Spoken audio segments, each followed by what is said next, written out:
മഹാദേവന്റെ അനുഗ്രഹം എല്ലാ ഭക്തരിലും നിറയട്ടെ. ഭക്തരെ, മറ്റുള്ളവർക്കു വേണ്ടി ജീവിതം ഹോമിക്കേണ്ടി വരുന്ന ചിലരുണ്ട്. പക്ഷേ എന്തൊക്കെ ചെയ്താലും കുറ്റപ്പെടുത്തലുകളായിരിക്കും ഇവർക്ക് അത്യധികമായി ലഭിക്കുക. ചില ആളുകൾ നിങ്ങളുടെ മുന്നിലെത്തുന്നത് നിങ്ങൾക്ക് ഒരു അനുഗ്രഹമായേക്കാം. എന്നാൽ ചിലർ നിങ്ങൾക്കൊരു പാഠമായിരിക്കും. അക്ഷരങ്ങൾ നിരത്തിവെച്ച് നിങ്ങൾക്കെന്തും വായിക്കാം.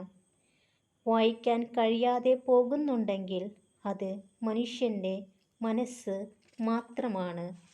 ഭക്തരെ, നിങ്ങളുടെ ദുഃഖങ്ങളും സങ്കടങ്ങളും എത്രമാത്രം മനസ്സിൽ സൂക്ഷിക്കുന്നുവോ അത്രത്തോളം മനസ്സിന് ഭാരം കൂടുന്നതാണ്. ഒരിക്കലും ഒരാളെയും പൂർണ്ണമായി മനസ്സിലാക്കി എന്ന് വിചാരിക്കരുത്.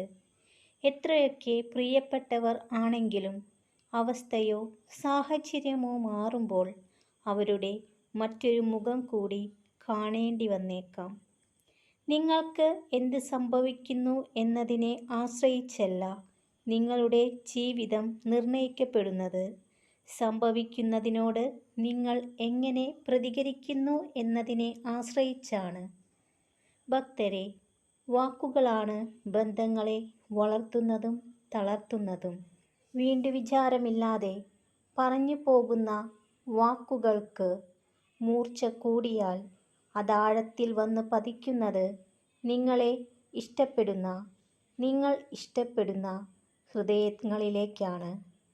അവരിൽ പലർക്കും ആ വാക്കുകൾ ക്ഷമിക്കാൻ കഴിഞ്ഞേക്കാം, എന്നാൽ മറക്കാൻ കഴിഞ്ഞെന്ന് വരില്ല. ഒരു പ്രാവശ്യം ജയിക്കാനായി നിങ്ങൾ പലതവണ തോൽക്കേണ്ടി വരും.